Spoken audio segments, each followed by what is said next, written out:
Herzlich willkommen beim Burnout Kitchen Support.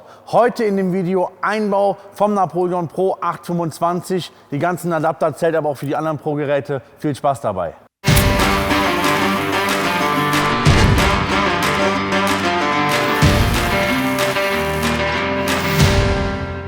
Was brauchen wir alles zur Montage? Einmal ein 2,5er Imbus, ein 11er Maulschlüssel, 7er und 10er Nuss, 17er Maulschlüssel und ein Kreuzschraubendreher. Das war's. Wir haben in den Unterschränken von den Geräten immer alle Löcher für euch vorbereitet, dass ihr Schritt für Schritt alles montieren könnt. Wichtig, ohne Grill, damit ihr vernünftig drankommt. Fangen wir mit dem Adapter für den Bewegungsmelder an. Dafür habe ich hier diese Platte mit dieser Nase dran, wo ich dann das Gerät, nachdem ich es montiert habe, einfach drunter schiebe. Und dann hängt das quasi so unter dem Unterschrank. Zur Montage der Platten und des Adapters demontieren wir die Schubladen. Ich zeige euch kurz, wie das geht. Seitlich hier den Knopf drücken, links und rechts, und schon ist die Schublade draußen. Schubladen sind draußen und jetzt beginnen wir mit der Montage der Halterung. So, ich habe euch eben schon erzählt, dass wir die Löcher immer vorbereiten für euch. Diese zwei Löcher sind jetzt für diese Halterung, die wir hier unten dran schrauben. Diese zwei großen Löcher sind für den Stromadapter und diese zwei Löcher sind für den internen Druckminderer. Die zwei großen Löcher, vorne als auch hinten, da führen wir gleich die Stromkabel vom Grill durch. Das zeige ich euch aber noch. So, Schraube hier durch, dann kommt hier die Unterlegscheibe durch. Dann haben wir den ersten Part. Wenn man es 2-3 Mal gemacht hat, das ist überhaupt kein Problem mehr. Dann weiß man, wo alles ist. So, Halterung ist dran und jetzt kann ich hier den ersten Adapter unten dran klemmen. Das hier ist der Stromadapter. Im Karton findet ihr auch dieses schöne Kabel. Das muss hier reingesteckt werden. Das ist nämlich das Kabel für unseren Bewegungsmelder, was wir gerade schon angebracht haben. Alles, was wir vorher fertig machen können, machen wir natürlich jetzt im Stehen fertig, dann ist es ein bisschen einfacher als hinterher. Um diesen Adapter anzubringen, ist es einfacher, mit einem zweiten Mann zu arbeiten und deswegen hole ich mir wieder Danny dazu. Jetzt wird es gemütlich, denn wir bringen den Adapter so an. Diese Schrauben kommen in die Löcher hier rein und der Danny kommt halt von der anderen Seite. So, festschrauben.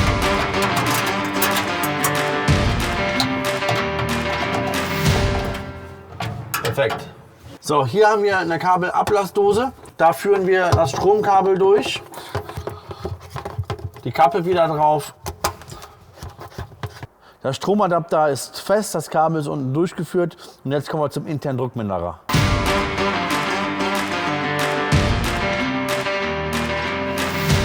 Das ist der interne Druckminderer. Der ist am Grill befestigt. Den macht er bitte ab, damit wir den Druckminderer an den Unterschrank festschrauben können. Vorher werden wir den mitgelieferten Gasschlauch an den Druckminderer festschrauben. Einmal handfest und dann nehmen wir uns den 17er Maulschlüssel und Achtung, nach fest kommt ab. Das heißt einmal liebevoll, das reicht.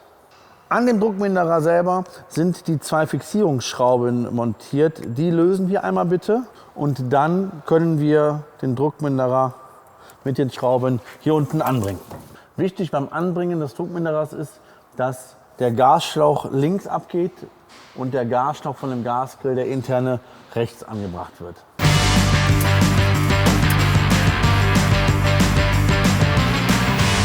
Damit ist der interne Druckminderer befestigt und jetzt bauen wir den Grill ein. Tipp von uns zum Einbau des Grills: Nehmt euch bitte 2 Blöcke mit, damit wir die jetzt gleich auf den Rahmen legen können, darauf dann den Grill. Dadurch können wir wunderbar die Kabel in die Löcher durchführen und haben genug Platz zum Arbeiten.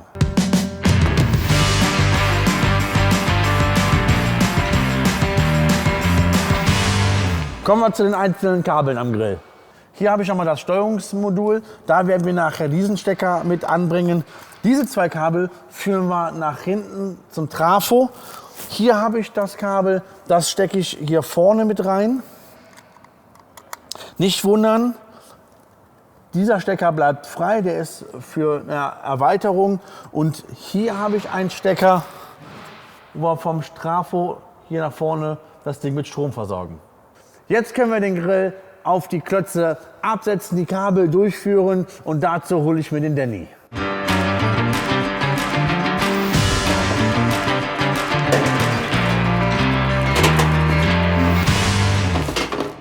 Wichtig beim Ausrichten ist, hier ist der Gasschlauch für den Heckbrenner bei diesem Gerät. Hier haben wir die Aussparung, dass wir quasi schon genau in unserer Position sind, die wir auch nachher zum Ende brauchen. Jetzt führen wir die vorderen Kabel durch das vordere Loch und die hinteren Kabel durch das hintere Loch. Wenn wir die Stromkabel durchgeführt haben, bitte nicht vergessen, den Gasschlauch mit runterzunehmen, damit wir dann gleich alles schön anbringen können. Die Kabel sind jetzt alle unten drunter. Jetzt können wir den Grill quasi hier unten in seine Position einsetzen. So, perfekt. Jetzt sitzt der Grill an seiner Position und jetzt können wir die ganzen Kabel einstecken. Jetzt stecken wir die Kabel in die Steuerungseinheit, wie eben schon erklärt. Der eine Stecker bleibt frei.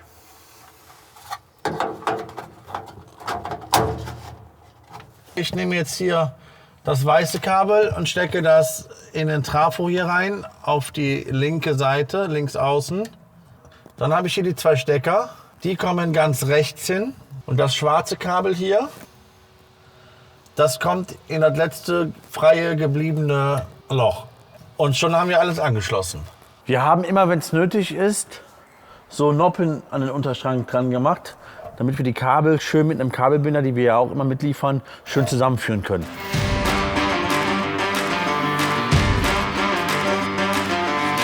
Jetzt haben wir wunderbar die Kabel alle schön an der Seite und jetzt können wir die Schubladen schon wieder einsetzen.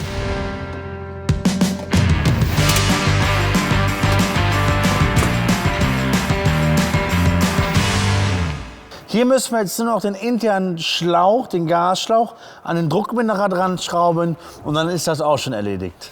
Jetzt führen wir noch den Gasschlauch hier raus. Da kommt jetzt noch der Druckbinder dran für die Gasflasche und dann sind wir hier auch fertig. Gas ist gefixt, jetzt können wir gerade noch die zwei anderen Schubladen wieder einsetzen und dann prüfen wir natürlich, ob auch wirklich alles funktioniert. Ich würde sagen, das sieht hervorragend aus, das funktioniert. Wenn ich auf den Knopf lange gedrückt halte, dann kann ich auch die Farben so ein bisschen ändern. Rot, wenn Gas an ist, ne? Auch nochmal ein kleiner Sicherheitshinweis. Bei der Steuerungseinheit vorne ist ein An-Knopf, den müsst ihr logischerweise anmachen und dann funktioniert alles einwandfrei.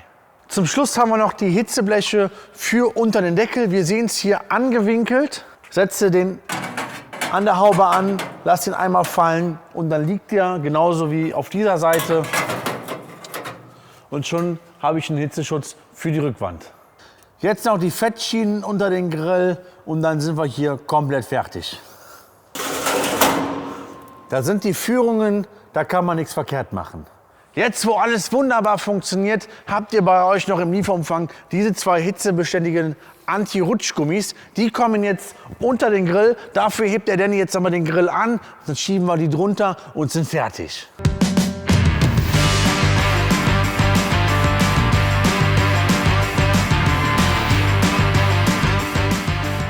Das wäre geschafft, es funktioniert alles, alle Stecker sind da, wo sie hin sollen. Wunderbar, das zählt übrigens auch für die Napoleon-Geräte Pro 665 und Pro 500, denn die Adapter und Bedieneinheiten sind komplett identisch.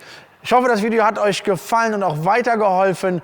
Wenn ihr Fragen habt, ruft uns an oder schreibt uns eine E-Mail. Ich hoffe, das Video hat euch gefallen. Wenn ja, klickt Like, teilt, kommentiert und abonniert unseren Kanal, damit ihr kein Video mehr verpasst. Ich bin raus. Euer Benny.